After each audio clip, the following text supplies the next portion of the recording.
नमस्कार, मैं डॉक्टर संतोष चौधरी। आज हम आपके सामने लेकर आए हैं बीए सेकेंड ईयर और बीए बीएड सेकेंड ईयर के बच्चों के लिए सत्रीय कार्य में बनाई जाने वाली फाइल।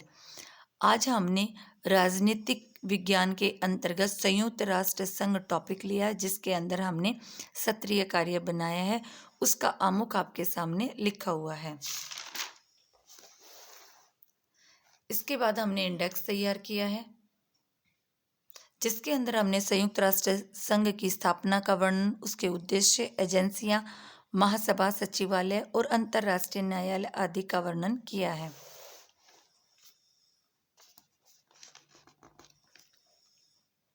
इसके बाद देखिए, आपके सामने संयुक्त राष्ट्र संघ के निर्माण का जो इतिहास है उसके बारे में इस पेज के ऊपर बताया गया है कि संयुक्त राष्ट्र संघ का निर्माण कब, कहाँ और किसके विचार से हुआ और किस प्रकार से इसमें समय समय पर बदलाव आए।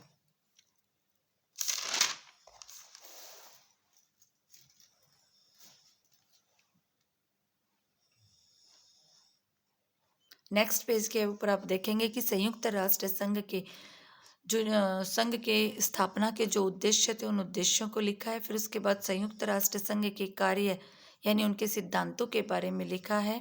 ये 2 सिद्धांत हमने इस पेज पे लिखे हैं और उसके बाद जो नेक्स्ट सिद्धांत हैं वो ये देखिए हमने इस पेज के ऊपर आगे लिखे हैं। फिर संयुक्त राष्ट्र संघ की संरचना कि उसके कितने अंग हैं, उनके 6 अंगों का वर्णन इसके अंदर किया गया है। ये आपके सामने लिखे हैं। सुरक्षा परिषद, महासभा, सामाजिक आर्थिक परिषद, सचिवालय, अंतर्राष्ट्रीय न्यायालय और न्याय परिषद। इसके बाद आप देखेंगे एजेंसियों का वर्णन किया गया है कि संयुक्त राष्ट्र संघ में कितनी एजेंसियां हैं, उन एजेंसियों के यहाँ नाम लिखे गए। फिर इसके बाद संयुक्त राष्ट्र संघ के कार्य बताए हैं।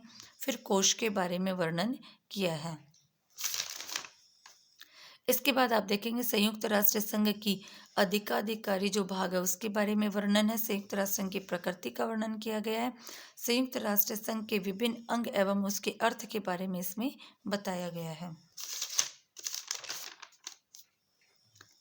यहाँ संयुक्त राष्ट्र संघ की जो संरचना है उसके बारे में बताया है कि इसके अंदर कितने स्थायी हैं, इसमें कितने सदस्य हैं, कितने सदस्य स्थायी हैं, कितने अस्थायी हैं, इस प्रारंभ में कितने थे और वर्तमान समय में कितने सदस्य हैं आदि सब का वर्णन इसकी संरचना के अंतर्गत किया गया है।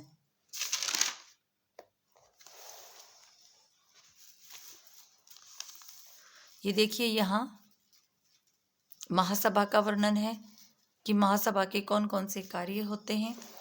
फिर इसके आगे आप देखेंगे महासभा के कार्यों का वर्णन और उसके बाद सामाजिक आर्थिक जो परिषद है उसके बारे में बताया गया है।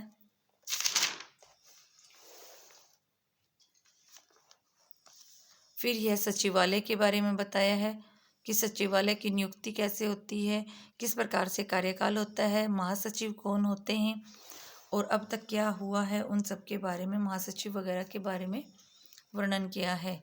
अंतर्राष्ट्रीय न्यायालय के बारे में बताया है कि उस जो अंतर्राष्ट्रीय न्यायालय है वो इस समय कहाँ स्थित है और अंतर्राष्ट्रीय जो न्यायालय है उसका जो निर्णय है वह निर्णय किस प्रकार से किया जाता है। उसकी संरचना के बारे में बताया है कि उसका मुख्यालय कहाँ पर है और उनके जो अधिकारी हैं वो किस किस भाषा में कार्य करते हैं। और इसके बाद हमने निष्कर्ष लिखा है और इस प्रकार से यह हमारा राजनीति का सत्रीय कार्य समाप्त हुआ। धन्यवाद।